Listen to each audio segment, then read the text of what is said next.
بسم الله الرحمن الرحیم د HTML کورس ته ښه راغلاست. مخکې له دې چې تاسو ته زه HTML معرفي کوم، تاسو باید ویب پیج او ویب سایټ وپېژنئ. راځم اولنۍ خبرې ته چې هغه ویب پیج ده. A single internet page is called web page. د یوه انټرنیټي صفحې ته ویب پیج وایي. یو سنگل انټرنیټي صفحې ته ویب پیج وایي. بل خبره دا ده چې ویب سایټ The collection of web page is called website. د څو ویب پیجونو مجموعې ته ویب سایټ ویل کیږي. فرض مثال تاسو به د فیسبوک نوم اوریدلی. فیسبوک د څو ویب پیجونو مجموعه ده چې فیسبوک ته چې ویلی شو ویب سایټ ویلی شو. همدارنګه تاسو به د یوټیوب نوم اوریدلی. یوټیوب هم د څو ویب پیجونو مجموعه ده چې یوټیوب هم یو ویب سایټ ده. همدارنګه ویکیپیډیا د څو ویب پیجونو مجموعه ده چې ویب سایټ ورته ویلی شو. اوس مطلب دا ده چې ویب پیج یوه انټرنیټي صفحه ویب پیج ده. بیا څو انټرنیټي صفحې یو ځای سي مجموعه ده، یعنی مجموعه د څو ویب پیجونو هغه ته ویب سایټ ویلی شو. راځم ټایپ اف ویب سایټ ته. په عموم کې ویب سایټ په دوه ډوله دي.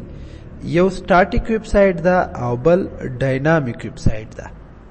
سټاټیک ویب سایټونه هغه ویب سایټونه دي چې ډیټابیس سره وصل نه وي، یعنی ډیټابیس نه لري. هغه نشي کولی چې ډیټا په خپل ځان کې ذخیره کړي، یعنی څوک نشي کولی هغې کې یو اکاونټ جوړ کړي دسي. خو اوس لپاره دغه زده کوي چې سټاټیک ویب سایټ هغه ویب سایټ ده چې ډیټابیس سره وصل نه، یعنی ډیټابیس نه لري. او ډاینامیک ویب سایټ هغه ویب سایټ ده چې ډیټابیس سره وصل یا ډیټابیس لري. نور به هم پوه سئ په دې اړه، خو راتلونکي کې راځم بلې موضوع ته څنګه کولی شو یو ویب پیج او یا هم ویب سایټ جوړ کړو. د ویب پیجونو او یا هم د ویب سایټ جوړولو لپاره تاسو یو بعضې ژبې دي چې هغه باید زده کړئ. په اولني قدم کې تاسو ته ضرور ده چې HTML زده کړئ، ورپسې CSS، ورپسې جاوا سکرپټ، ورپسې PHP، ورپسې MySQL او نورې ژبې هم شته دي. خو دا ما یو څه مثال په توګه درته راوړل.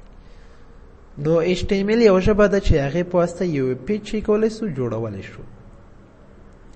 HTML، CSS، جاوا سکرپټ دې ژبو ته فرنټ اینډ ژبې وایي، او PHP او MySQL ته دې ژبو ته بیک اینډ ژبې هم ویل کېږي. که چا د فرنټ اینډ ژبو نوم واخیسته نو تاسې به ذهن ته باید دا راشي چې HTML، CSS، جاوا سکرپټ. که چا بیک اینډ واخیسته PHP، MySQL. بیک اینډ کې نورې هم شته دي، خو دا فرنټ اینډ کې هم نورې شته دي. یو څو مثال په توګه مې درته راوستي دي. ښه، نننی درس زموږ همدومره و. تر بیا چې زه راځم تاسو په لوی رب سپارم. ښاد بریالي اوسیږئ. خو یو خبره در سره ذهن کې وساتئ، زموږ چینل در سره سبسکرایب کړئ.